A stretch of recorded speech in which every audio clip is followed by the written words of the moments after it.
We have with us Mr. Valentine Uduebor. He is the Take Back Amuwo-Odofin Festac Movement chairman, if I'm not mistaken. Thank you very much for joining us, Mr. Valentine. It was good to meet you on the streets on Thursday while you guys were taking, actions and also helping to clear Festac of the shanties. But if you would remind us what it was like, Festac, from, let's start from the late 70s and the 80s. I was born in 1981 in Festac, by the way. But remind me what it was like. Good morning. It pains me to want to start to take my mind back to what Festac did was. What it was then. When I start to go back, I feel like I'm not part of the system again. When we moved into Festac, my parents moved earlier because I was in a boarding house in Edo State. So about 1981, I moved to join them. It was an environment that I thought I was in England, I was in London. And that's what this place looks like where they've taken me to that time. Very peaceful.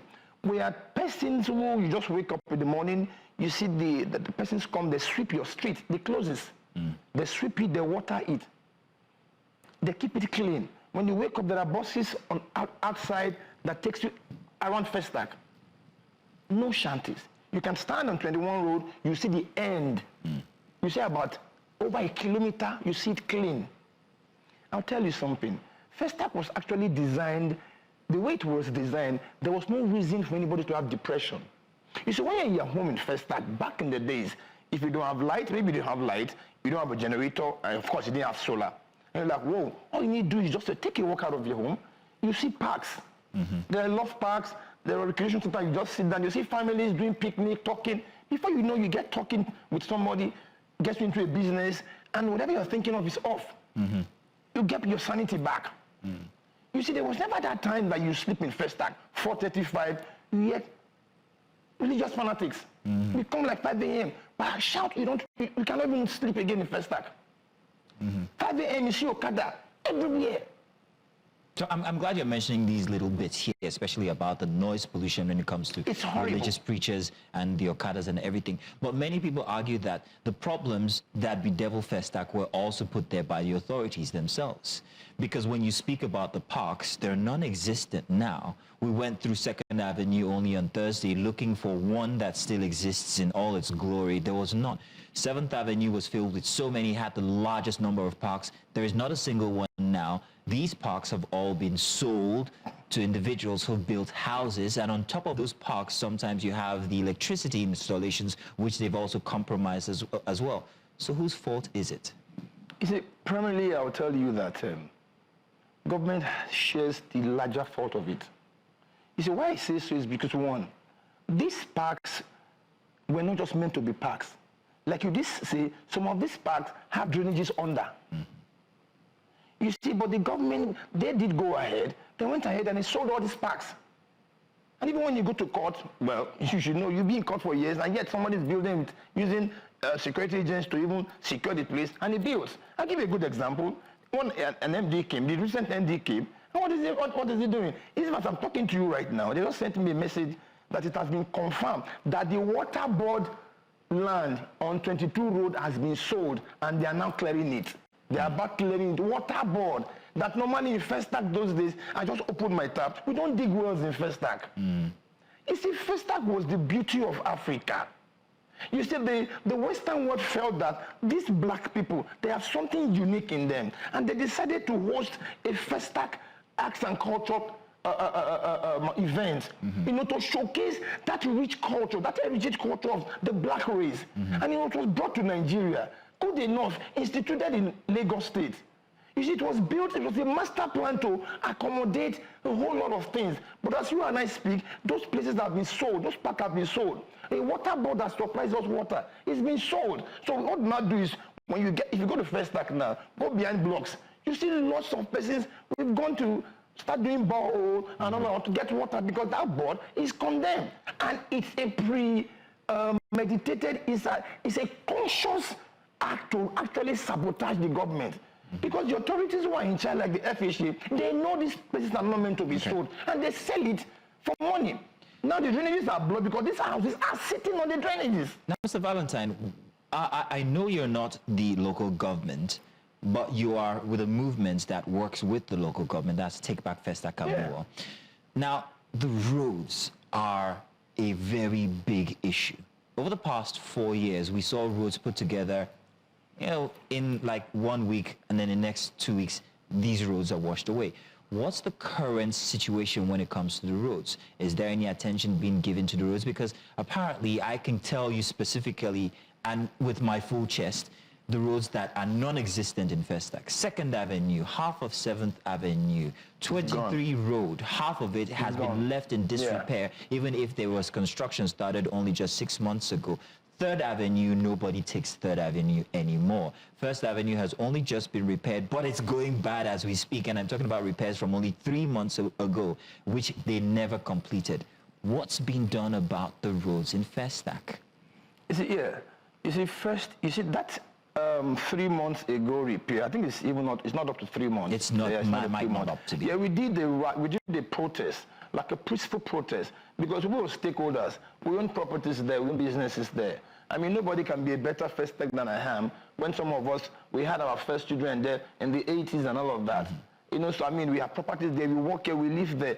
Now, these roads are not just that bad. They are horribly bad, because I tell you for free, I don't want to come here and mention names, but you see, they said, I'd rather die standing than to live on my nails. We have very poor governance. The immediate past person was a jeopardy to Festac. There was nothing he did. He just, you know, we kept quiet because we felt someday in our life, sanity will return. And I also says that evil triumph in a society when men of goodwill remain silent in terms of moral crisis and even human degradation. So we just need to put a stop to our nonchalance and our silence. And that's why we said, let us challenge this government. And when we did that, there's this pro-action reaction that came. And that's why you see these roads that have been done. We had this protest, I think, July 5th. And by July 7th, about the Monday of it, we saw government, you know, springing into actions and getting palliatives on the road because we complained. So shouldn't we have complained? You would have just kept the blind eye on the community that you could generate revenue from. A community you generate fund from. A community that houses, you know, the face of Nigeria. The best estate in the entire continent of black race is this Festac. Now, we've had very poor local government. Ayo came, tried to do something because he was a proper Festac boy. But the other person that came messed up. But this one now, we had a meeting with him, and I saw him. I saw the drive in him. We are not after the political party. We're not interested. We are political. But this PLS guy is a Festac boy. And I see yes, I see the passion in him. When we talk together, he tells me, say, look, brother, leave this thing. Let me jump on that real quick and let them know. Prince Larry Sanusi is the new LGA chairman for Festac. Now, there was an instance, 23 Road by 71 Road, where you 23 have the 71. Yes, exactly, where you have the hotel. I don't want to mention the name of the hotel, 23 Road by 71 Road. It used to be a bad spot. Now, there was a story, because this is my area, there's a story that goes that an individual was interested in fixing the road. You know the story I'm talking about. Now, he came under very big pushback from the local government.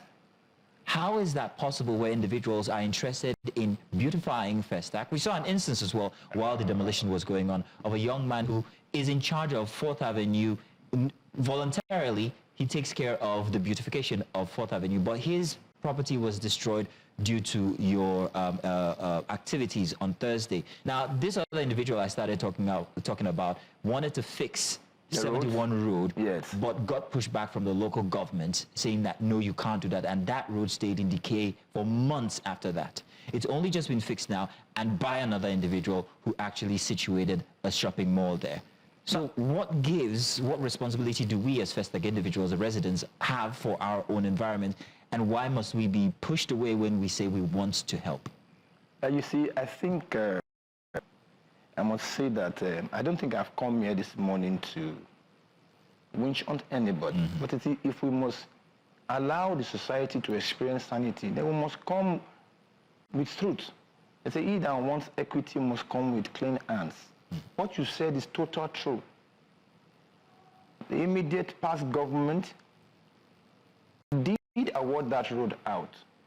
Now, when they get to that particular zone, I will tell you the hotel. We have Rockview, we have the shopping mall, all of them that the road even stopped at 23 road. There's no place in Festac with no time I don't know. The contract, even the individuals, not just individuals, I will mention people's names that want to use their own fund to bring sanity to the system and do this road. And the local government administration will now tell you, give us the money, we will do it. Exactly. You collect money from governor. You collect money from presidency as a federal allocation account. Now you, an individual says want to do the road. You now tell him, pay the money to me. He will now do the road with which money? Is it the tribe? Is it money from federal government? Is money or whose money? And even when you collect this individual's money, you don't even do the road. And the man is saying, let me use my funding to help you do the road. You choke him, you don't do the road. You allow his business to go into rubbles. And now you do it halfway. You stop that church. Now, getting to GT Bank, you stopped. Because you're also thinking that you will extort GT Bank and others, which you did. And you went as far as to the next building, which is Canary Ward, that he has to bring funding himself to fund it to First Bank. That is the junction number 72 junction to the market. And you now stop that market by T-close. Why? And people are giving you funds. And the government also funded that project. And so where does all this stop? Where does it stop? I think that, sincerely speaking, between you and I, if we want to have a reasonable government in this country, especially Lagos State particularly, some council chairman should be in jail. They should just be permanently, it should just be in jail. You take taxpayers' money, fund money, you take it, you buy properties everywhere, and you leave the community in disarray. And we are there, we are suffering. And you call us out to come and vote. Let me open your eyes here. Unfortunately, we can't take it anymore because we are out of time. That's okay. But we will continue to look into these matters when it comes to Festac. I'm a Festac boy. And we want to say thank you very much for your efforts when it comes to bringing sanity back to Festac, Mr. Valentine. And I want to appeal to the Lagos State governor. You should work collaboratively with PLS.